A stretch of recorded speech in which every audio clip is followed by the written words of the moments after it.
अविरत सम्यक दृष्टि है जिसने न अनुव्रत अंगीकार किया है न महाव्रत अंगीकार किया है। तो ऐसी स्थिति में एक विद्वान ने ही आचार्य ज्ञान सागर जी महाराज के सामने ये विचार रखे थे उन्होंने कि महाराज आपकी धारणा क्या है किस विषय में। उन्होंने ये कहा था कि महाराज अविरत सम्यक दृष्टि जिसके पास संयम नहीं है न अनुव्रत के रूप में न महाव्रत के रूप में, तो ऐसी स्थिति में अविरत सम्यक दृष्टि, सम्यक दर्शन तो उसके पास है किंतु व्रत संयम नहीं है।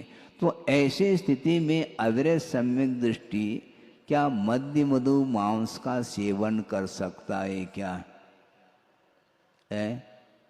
सुन रहे हैं आप?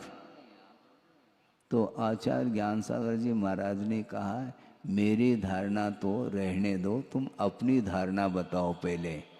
तो उन्होंने ये कहा कि महाराज वह अविरति है, व्रत तो उसके पास है ही नहीं, इसलिए मद्य मधु मांस के सेवन करने में बाधा क्या है। इस प्रकार उन्होंने अपने विचार रखे। तो आचार्य ज्ञान सागर महाराज ने कहा इसको आगम के अनुरूप ही हमें उत्तर देना है और देते भी हैं।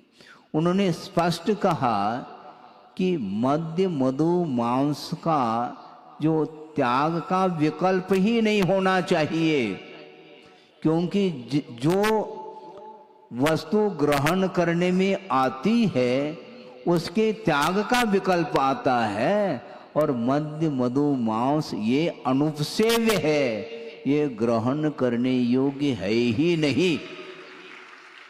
जो ग्रहण करने योग्य नहीं है उसके त्याग का क्या विकल्प करते हो। किंतु वर्तमान में मद्य मधु मांस का भी त्याग कराने की आवश्यकता पड़ रही है, क्योंकि इतना पतन हो चुका है। सोचो विचार करो, मद्य मधु मांस ग्रहण करने योग्य वस्तु है क्या?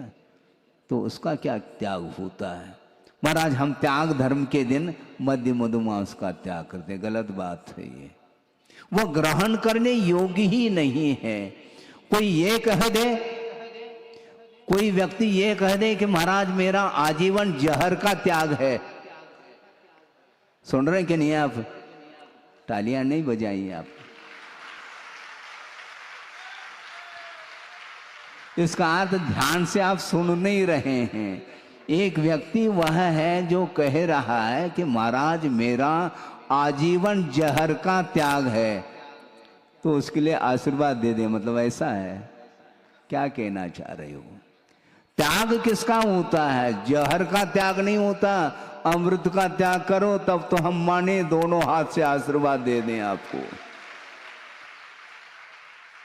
यही तो समस्या है, किसका त्याग होता है ये भी ज्ञात नहीं है, और विद्वान होकर के इस प्रकार विचारधारा रखते हैं, धारणा उनकी बनी है, ये आगम विरुद्ध धारणा मानी जाती है।